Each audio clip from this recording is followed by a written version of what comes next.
Mon colonel, qui êtes-vous? Vous êtes le colonel Mobutu, mais encore. Je suis congolais, n'est-ce pas, originaire de la province de l'Équateur. Je suis né à Lissala, dans la même province, le 14 octobre 1930. Donc j'ai presque 30 ans. Mes études, je les ai commencées ici à Léopoldville pour les continuer à Coquetteville, à l'école moyenne des frères des écoles chrétiennes. Après mes études moyennes, j'ai été mobilisé, donc incorporé à la force publique pour un terme de 7 ans. J'ai passé 2 années à l'école des comptables dactylographes de Louabourg. Ensuite, j'ai été attaché au quartier général de la force publique pendant 4 ans, ici à Léopoldville. À ma démobilisation, j'ai été engagé en qualité de journaliste à l'Avenir de Léopoldville, avant d'être nommé rédacteur en chef des actualités africaines. 2 ans et demi plus tard, j'ai représenté le même journal au congrès de la presse coloniale à Bruxelles dans le cadre de l'exposition internationale. 1 mois après, je suis retourné, cette fois avec ma famille, pour poursuivre mes études en Belgique. Je me suis inscrit à l'Institut supérieur d'études sociales.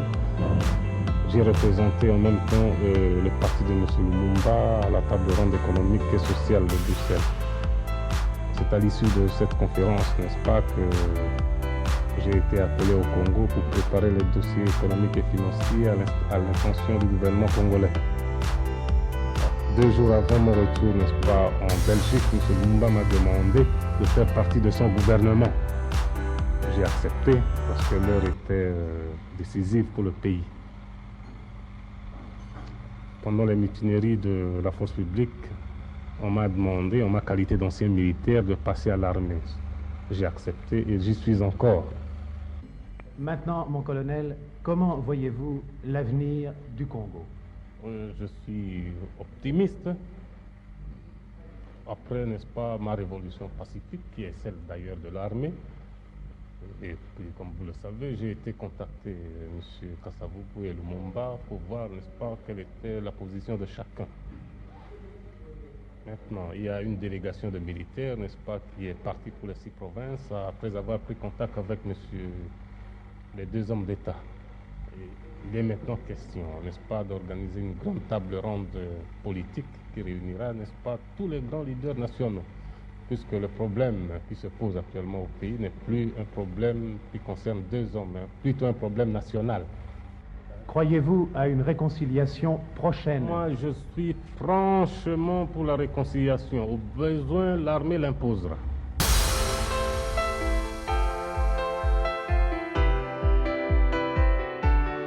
Le problème ici, c'est un problème de verrouillage de l'accès à des fonctions présidentielles par rapport à des personnes, même des compatriotes, qui ont une loyauté partagée. C'est tout ce que nous disons.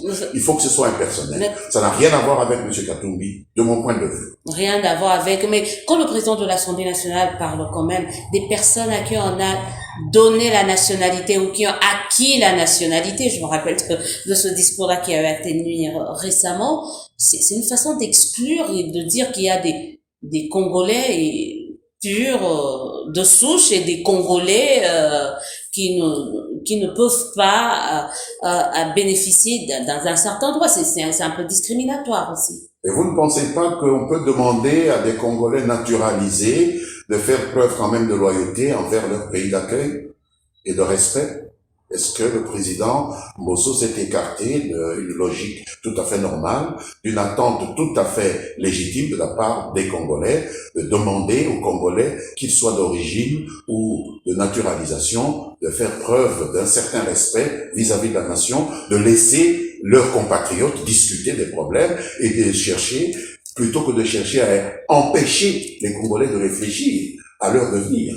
Parce que c'est quand même, excusez du peu, c'est quand même excessif que un Congolais, qu'il soit d'origine ou même naturalisé, puisse prétendre empêcher la représentation nationale congolaise de réfléchir à un problème qui concerne l'organisation de la société congolaise. C'est pas une remise en Je pense cause. que c'est de ça que le président Bosso a parlé. De la loi Tchani, une remise en cause quand même de l'accord de Sun City, une remise en cause de moi j'étais à Sun City, rien à Sun City n'a dit que nous pouvions exposer les intérêts nationaux aux tout venants, à des personnes à loyauté partagée, comme on dit, pas loyauté douteuse. Il peut y avoir des Congolais qui ont la binationalité et qui peuvent faire des choses très importantes pour le pays, mieux même que des Congolais de souche. On l'a vu aux États-Unis. Je pense que les États-Unis n'ont pas eu beaucoup de secrétaires d'État de la valeur de Henry Kissinger, mais jamais les Américains n'ont accepté qu'Henry Kissinger devienne président des États-Unis, tout simplement parce qu'il n'est pas né aux États-Unis, parce que telle est la loi. C'est comme ça que les Américains ont arrangé leur loi électorale. Pourquoi on veut empêcher les Congolais d'organiser ou de réfléchir à une loi électorale qui protégerait leur pays de toutes ces convoitises? Ça n'a rien à voir avec la valeur. Excusez-moi, ça n'a rien à voir avec la valeur des individus, parce que je ne doute pas qu'un Américain aujourd'hui puisse mettre en doute les qualités du docteur Henry Kissinger ou les qualités de Madame l'autre secrétaire d'État Madeleine Albright, qui n'est pas née aux États-Unis, mais qui était une excellente secrétaire d'État. Aucun Américain ne mettra en doute ses qualités ni le service qu'elle a rendu aux États-Unis, mais jamais par l'application de cette loi de jus soli, elle ne sera candidate aux élections présidentielles. Et là, on ne parle pas d'exclusion ou quoi. Pourquoi seulement ici au Congo, ça devient une exclusion? Donc, en gros, certains ils disent avec cette loi, il faut être regardant avec qui on doit se marier, avec qui, je veux dire, c'est moi l'expression, on doit faire des enfants si on veut un jour que votre fils ou fille accède, on se dit. Écoutez, je vais vous faire une confidence. Ok. Moi, j'ai des enfants qui sont binationaux, puisque ma femme n'est pas congolaise. Mais ça ne m'empêche pas de réfléchir de manière tout à fait rationnelle. Je sais qu'avec si cette loi venait, les enfants ne pourront pas briguer le poste de président de la République. Et ça vous dérange pas? Mais pourquoi ça me dérangerait? Parce que l'intérêt national, l'intérêt supérieur de la nation passe au-dessus de mes intérêts à moi. Si je suis capable de faire abstraction de mes intérêts, je peux même me sacrifier moi-même. Je peux sacrifier mes enfants, pourquoi pas? Si mon enfant veut, il peut être Premier ministre, il peut être un ministre, mais président de la République, dans la mesure où il aura peut-être un jour à choisir s'il y a un conflit entre ce pays qui est le mien, donc le pays de son père, et le pays de sa mère, il aura des problèmes. Je le protégerai aussi en le mettant à l'abri d'un tel choix cornélien. Vous savez ce que l'exemple du Liban que j'ai donné, M. Saad Hariri s'est retrouvé en mission officielle au pays de sa mère. Le roi saoudien lui dit démissionne et il démissionne. Il choisit le pays de sa mère. Aujourd'hui le Liban ne s'en est jamais remis. Donc il faut voir l'intérêt supérieur de la nation qui est au-dessus de nos intérêts particuliers. Le jour où les gens comprendront cela, je pense que nous aurons fait un bond en avant.